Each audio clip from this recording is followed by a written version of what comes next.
dan mampu mengaturnya. Kemudian mengatur termasuk mengatur kehidupan dan kebutuhan-kebutuhannya. Semua disediakan, difasilitasi oleh Allah ya. Maka dari itu sebenarnya tidak ada lagi alasan bagi kita untuk khawatir ya. Maka dari itu orang yang cinta kepada Allah itu la khaufun alaihim wa lahum yahzanun. Dia tidak terkena penyakit yang menimbulkan ketakutan, gangguan yang menimbulkan ketakutan, dan juga gelisah. Khazana yahzanu, gelisah. Kegelisahan itu tidak ada. Ya syaratnya kita cinta pada Allah lah, otomatis kita juga beriman kepada Allah. Karena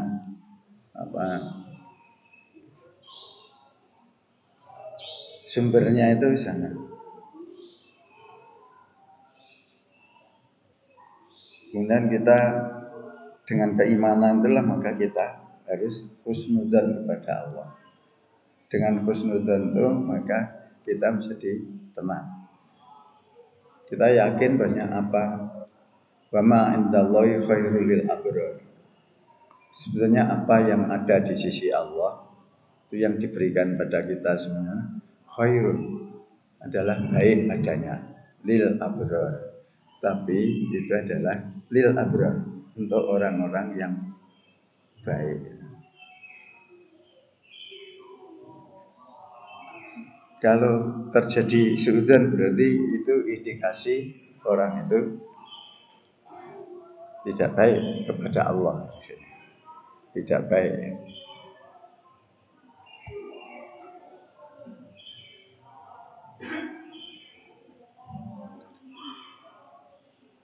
Semua manusia dalam ujian, dalam kehidupan ini dalam ujian. Ada kekurangan yang ada. Jadi kalau kita mengalami kekurangan, itu hendaknya segera kembali kepada Allah.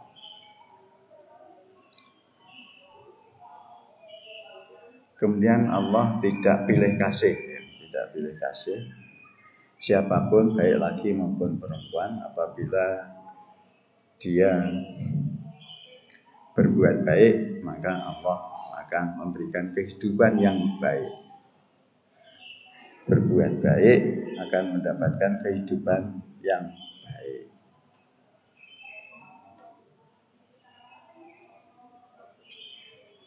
Satu pakai man amila solihan, falanuhyiyannahu hayatan thayyibatan. Ada solihah, ada thayyibah. Jadi solihah di sini adalah kesesuaian dengan petunjuk Allah yang ada dalam firman-Nya maupun sunnah Rasul. Hayatan thayyibah, ini kehidupan yang baik, artinya zahiran wa batinan. Dan itu Allah akan memberikan balasan. Itu dasar-dasar dari Al-Quran. Kemudian kita lihat petunjuk dari sunnah. Yang pertama adalah yang diriwayatkan oleh Ibnu Abbas.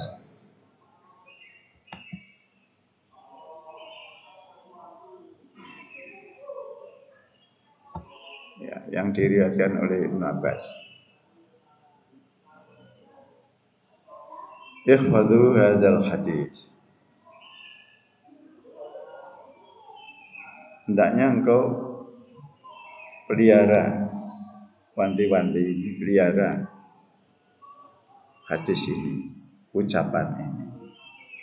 Bahkan ayatmu ila Nabi SAW. Dan ucapan ini adalah marfu sampai pada Rasulullah, bersumber dari Nabi SAW.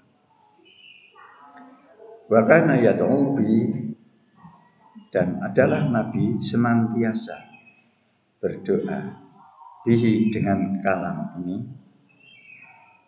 baina ruknaini, di antara dua rukun.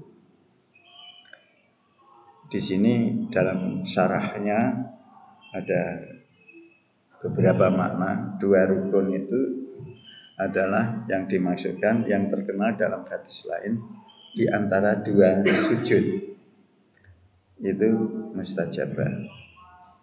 Ada yang mensarai bahwa ar-ruknain ini adalah dua rukun khutbah. Artinya kalau khotib di atas mimbar khutbah pertama itu sudah menyampaikan rukun khutbahnya, kemudian setelahnya itu duduk, kemudian berdiri lagi khutbah kedua juga menyampaikan rukun khutbahnya. Itu yang dimaksudkan ruknain. Di mana ketika sang khotib duduk di antara dua khutbah, baina ruknain, ini yang diucapkan. Memang ada hadis yang lain yang mengajarkan kepada kita di saat itulah sampaikan sayyidul istighfar, penghulunya istighfar, istighfar yang panjang. Jadi, kemudian ada hadis ini di sini Ibnu Abbas, karena sekarang berkenaan dengan temanya qanaah, maka hadis yang kita nukil hadis yang ini. Apa yang selalu disampaikan doa itu dipanjatkan kepada Allah, yaitu Rabbi qanni'ni bima razaqtani. Ya Allah, Tuhanku, berilah aku kepuasan, berilah aku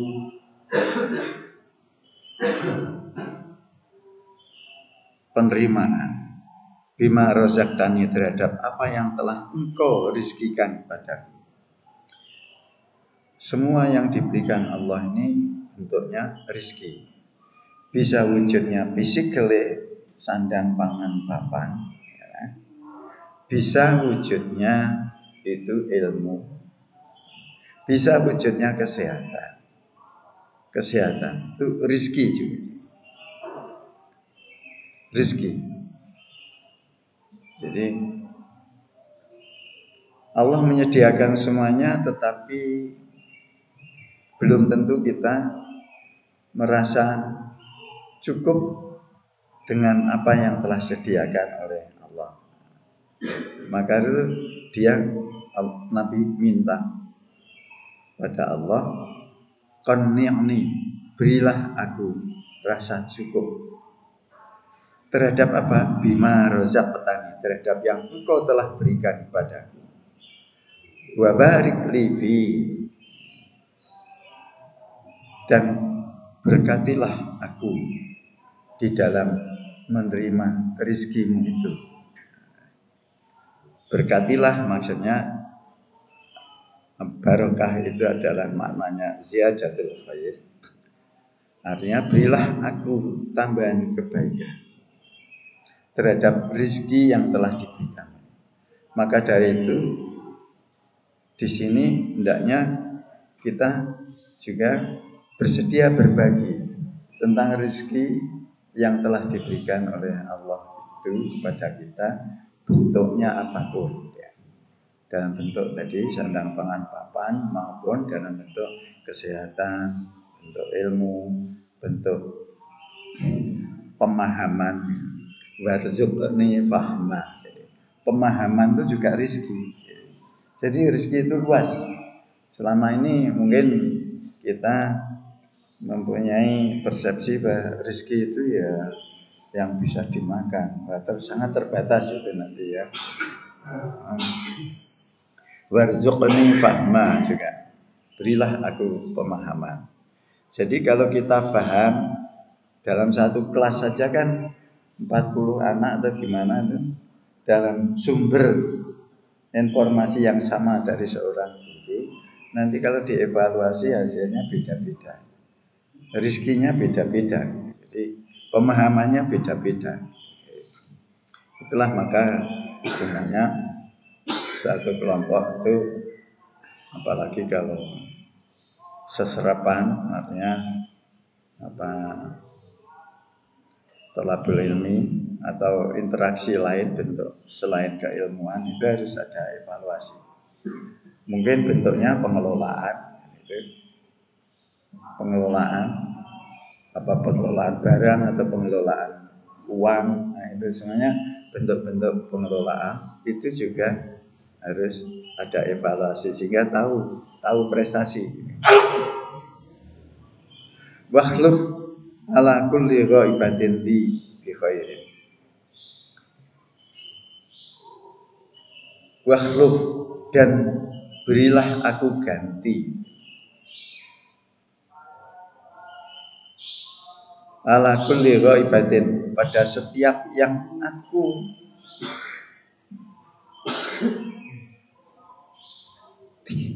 absen.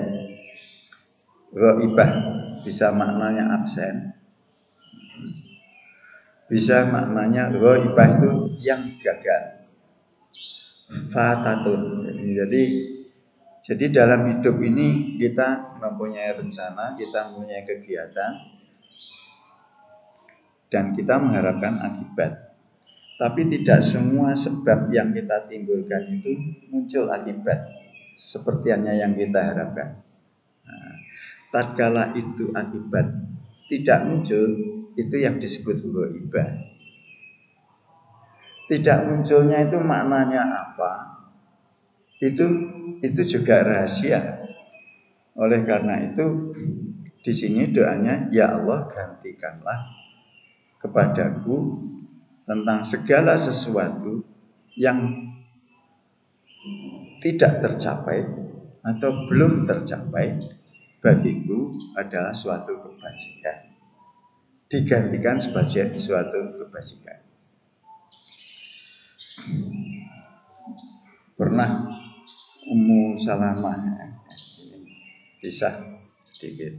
Ummu Salamah ketika ditinggalkan Abu Salamah meninggal dunia, kemudian beliau sangat berduka sekali, kemudian minta nasihat kepada Rasulullah. Kemudian diajarkan oleh Rasulullah, wahai Ummu Salamah, hendaknya engkau memperbanyak doa. Allahumma jurni fi musibati. Musibah suatu hal yang tidak dikehendaki. Sebenarnya musibah maknanya adalah suatu yang menimpa pada diri kita, baik itu yang kita senang maupun tidak, itu musibah. Asoba yusibu, itu menimpa. Wahai Ummu Salamah, perbanyaklah mendekat pada Allah dengan berdoa. Allahumma jurni fi musibati. Ya Allah, berilah aku pahala dengan musibah. Jadi di balik musibah itu sebenarnya ada pahala. Syaratnya kalau kita terima, kita menerima dengan ikhlas. Apapun, kendati pun kaki terantuk di batu di jalan, maupun terkena kerikil, maupun kejepit atau tertusuk jarum dan semuanya, kalau kita itu semua bentuknya adalah musibah. Jadi musibah tidak monopoli dari kematian saja. Jadi kematiannya salah satu musibah. Lampu mati kan juga gitu, pot gitu kan. Inna lillahi wa inna ilaihi raji'un. Biar gitu kan, nyala kan? Alhamdulillah. Bukan lampu begitu pet, wah, soto ini kan gitu. Begitu nyala, nah, gitu. Jadi lain yang keluar dari mulut kita dengan lain yang apa yang kita akui, kita mengakui seluruhnya ini Rabbul Alamin. Oke, jadi tadi sampai kisah Nabi mengajari Ummu Salamah doa, Allahumma jurni fi musibati. Ya Allah, berilah aku pahala dari musibah yang menimpa pada diriku. Wakhlufli khairum minha, dan berilah aku khairum minha, yang lebih baik daripada dia. Ini kata gantinya pakai ha, tidak pakai hu. Nah, karena yang mengucapkan Ummi Salamah dan ha itu kembali pada musibah. Musibah adalah mu'annas. Jadi ha, jadi itu dari segi tata bahasanya. Allahumma ajurni fi musibati wakhluf li khairum minha. Ya Allah, berilah aku pahala dari musibahmu, yaitu ditinggal Abu Salamah. Wakhluf li khairum minha, dan berilah aku ganti yang lebih baik daripadanya. Nah, qadar Allah, kemudian akhirnya Ummu Salamah dilamar oleh Kanjeng Rasulullah. Jadi Ummu Salamah itu karena dia adalah istrinya Abu Salamah, kemudian menjadi istri Nabi, dan dia termasuk istri yang cerdas selain Aisyah. Jadi banyak sekali hadis-hadis yang diriwayatkan oleh beliau berdua, dan ini satu kenikmatan dan syukur pada kita bahwa transfer ilmu itu bisa dari segi gendernya juga dari ibu-ibu gitu. Dan ini menunjukkan pada kita semuanya bahwasanya betul-betul Nabi memberi contoh, diberikan kebebasan istri sehingga dia bisa berbuat manfaat yang banyak untuk umatnya dengan cara menghafalkan apa yang beliau sampaikan dan diteruskan pada para sahabat lain. Oke, jadi di sini ada ya Allah, doanya Rabbi qanni'ni bima razaqtani wa barik li fi wahluf ala kulli ghaibatin li bi khair. Kalau kita camkan materi doa ini, semua adalah di luar kendali kita. Kita enggak. Kita manusia itu bisanya kan minta, ya, berusaha dan minta, berusaha dan minta. Kita tidak bisa mengendalikan apa. Bagaimana menjadikan kita selalu puas terhadap pemberian Allah itu juga sulit.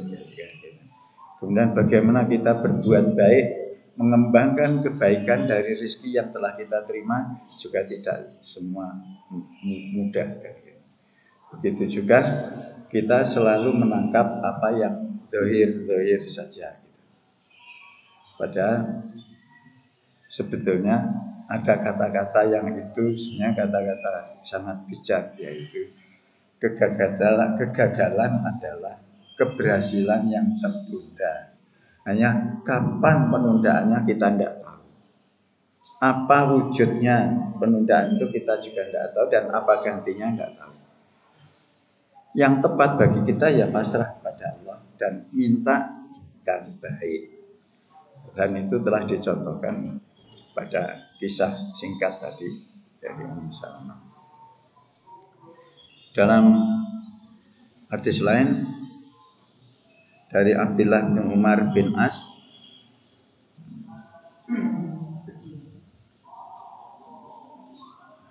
yang menyampaikan berita dari Nabi Sallallahu Alaihi Wasallam bahwa Nabi bersabda, "Qad aflaha man aslam." Sungguh beruntung man aslama, barang siapa yang berislam. Maksudnya menyerah. Aslama yuslimu islaman. Jadi bentuk perubahan katanya. Aslama yuslimu islaman artinya memeluk Islam. Artinya juga menyerah. Ensam, menyerah kepada Allah. Menyerah pada Allah. Jangan kita mengucap menyerah pada Allah, tapi dari attitude, dari segi sikap kita tidak menyerah kepada Allah. Kita tidak menyerah pada Allah. Itulah yang diharapkan ya Islam kafah. Qad aflaha man aslama. Sungguh beruntung orang yang Islam. Wa kana rizquhu, jadi orang Islam itu ciri-cirinya wa kana rizquhu kafafan. Dan orang yang Islam itu merasakan rizkinya itu cukup, kafafan, mencukupi.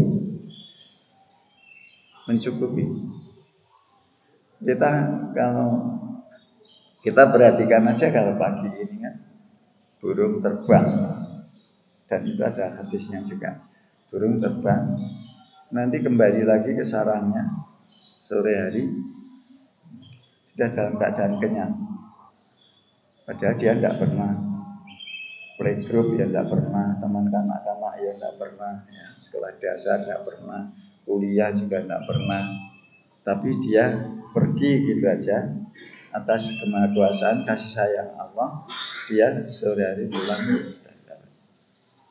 perutnya sudah kenyang, dan itu untuk kebutuhan semalam, besok pergi lagi. Kita perhatikan. Tapi sebaliknya ya banyak manusia yang rasanya kalau hanya dapat jaminan satu hari belum cukup, harus berhari-hari, harus berbulan-bulan, harus bertahun-tahun, harus bergenerasi. Jadi sampai 7 turunan kan gitu ya. Karena ambisi yang seperti itulah akhirnya pagar-pagar diterabas. Padahal semuanya sudah dibagi-bagi. Yang mestinya itu mengalir ke orang lain, kalau kita tilep nggak jadi mengalir loh ya. Atau kita rampas haknya jadi mengalir. Fasobaro alaihi. Orang Islam itu orangnya puas dengan apa yang diberikan oleh Allah dan dia bersabar. Sabar artinya dia tetap bersyukur dan kemudian dia mengembangkan dalam bentuk perbuatan baik. Qad aflaha man aslama wa kana rizquhu kafafan fasabaru alaihi. Orang Islam itu adalah orang yang beruntung. Dia telah berdamai dengan ketetapan Allah. Karena itu dia sudah mendapatkan taufik namanya, yaitu dia sudah sarujuk dengan apa yang ditetapkan Allah. Kalau yang sebaliknya ya tentu tidak sarujuk dan itu masih melakukan upaya-upaya yang melanggar syariat Allah.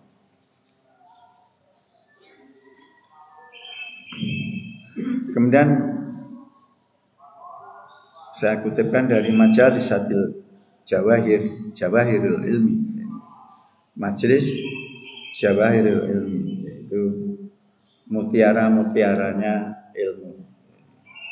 Suatu majelis yang aktivitasnya yaitu bagaimana menemukan mutiara ilmu, yang dikarang oleh Abu Bakar Ahmad bin Marwan Ad-Dinuri Al-Maliki.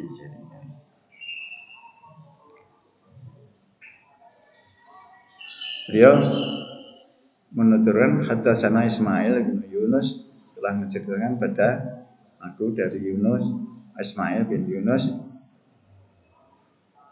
Nah ini diambil singkatan dari haddatsana.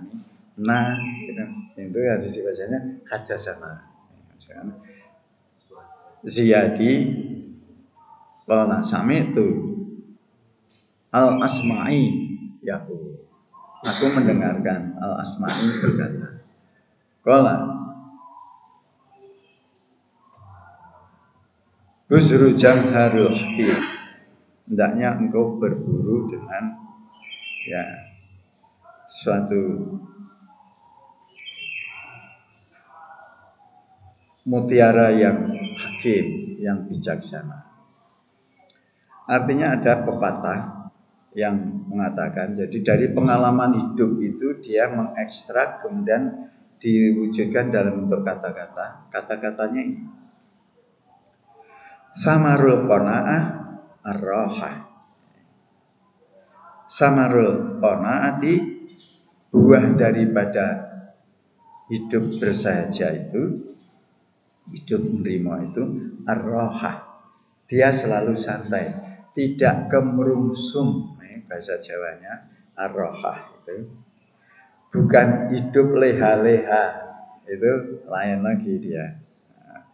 Jadi samarul qanaati ar-rahah, buah daripada hidup sikap qanaah yaitu ar-rahah, dia tidak kemerungsung,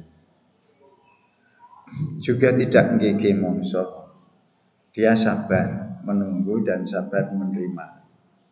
Wa samaru tawadhu'i mahabbah, dan buah daripada tawadhu itu mahabbah, rasa cinta. Tadi kita bicara tentang qanaah, sekarang bicaranya tentang tawadhu. Bagaimana supaya hidup tenang dan hidup santai? Ya, qanaah. Padahal qanaah itu sikap, sikap yang ada dalam diri manusia. Dalam satu detik kita bisa berubah dari orang miskin menurut hitungan harta menjadi orang kaya menurut hitungan rasa. Sebaliknya, biar kita menurut hitungan materi kaya, tapi bisa juga kita menjadi jutawan miskin karena rasanya kita tidak qanaah, tidak puas. Jadi letaknya itu sebenarnya di sikap, ya, di sikap dalam kehidupan. Kemudian itu yang qanaah. Wa samarut tawadhu'i al-mahabbah, dan buah daripada tawadhu adalah mahabbah. Tawadhu itu adalah rendah hati, ya, bukan rendah diri. Kalau rendah diri itu mirderiade, head complex gitu kalau loudspeakernya. Jadi rendah hati. Rendah hati itu secara perilaku operasional itu dia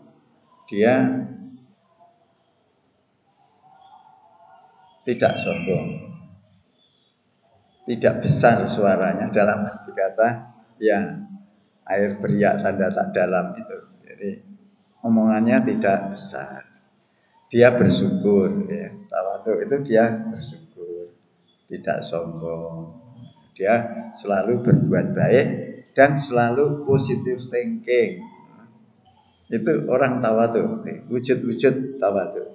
Dia bisa menghargai pikiran saudaranya yang lain. Jadi tidak langsung dimuntahkan kalau ada pikiran yang masuk itu, ya. Itu termasuk tawadhu. Wujud-wujud tawadhu yang mudah diindrai seperti itu. Nah, jadi mahabbah. Ya, kenapa? Karena dengan tawadhu, dengan rendah hati, itu kita bisa merasakan derita orang lain, bisa merasakan kesulitan orang lain. Bukan dalam prinsipnya diatur kalau bisa dibikin sulit kenapa harus dipermudah, kan gitu, tidak. Karena Allah sendiri, ya, kemudian yuridu bikumul usra wa la yuridu bikumul yusra wa la yuridu bikumul usra. Allah itu mendaki kemudahan dan tidak mendaki kesulitan. Kita ciptaan Allah, kalau ingin kayak yang diperintahkan Nabi, takhallaku bi akhlaqillah, berakhlaklah engkau sebagaimana akhlaknya Allah. Allah akhlaknya antara lain membuat mudah yang sulit.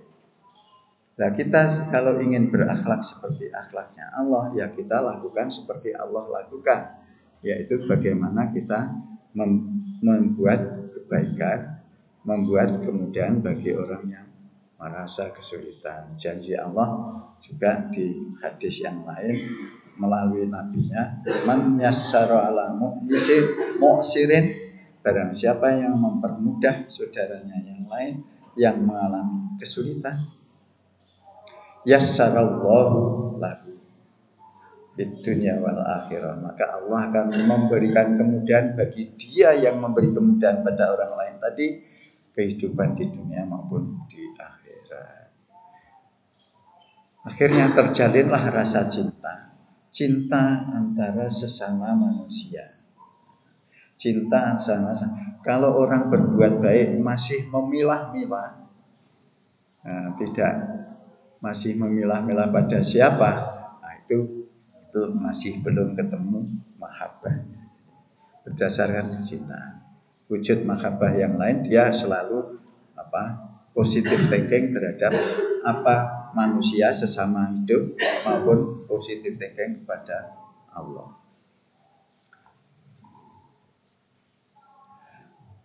Ada pesan lagi dari Abu Hurairah, diriwayatkan Ibnu Majah, laisal ghina an kasratil arad, bukanlah suatu kekayaan itu adalah banyaknya harta benda di dunia. Aradi dengan dua fathah, ainnya juga a, ro-nya juga a. Mata dunia wa khutama. Arad itu ada terbagi dua, yang satu mata, yang satu khutam. Kalau mata itu sifatnya alami, sifatnya wujud pemberian Allah memang begitu adanya. Itu mata.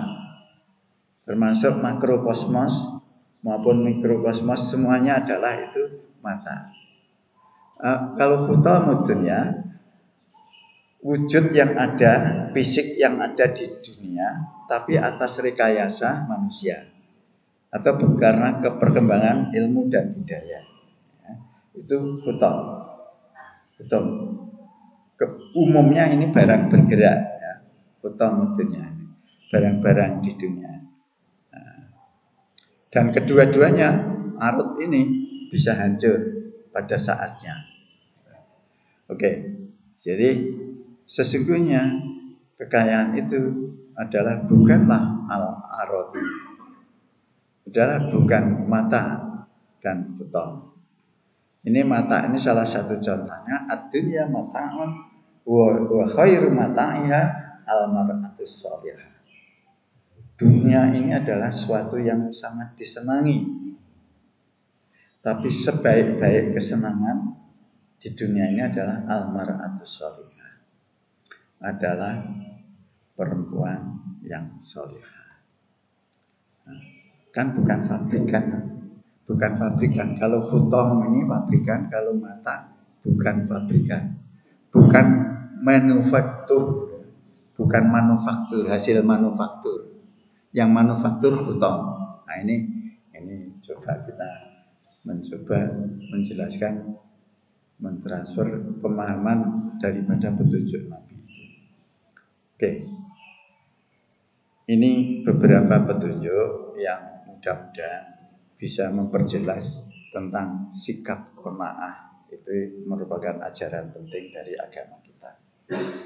Insya Allah jika kita semuanya qanaah, insya Allah kehidupan ini akan lebih tenang, lebih membahagiakan, sebagaimana dijanjikan oleh Allah.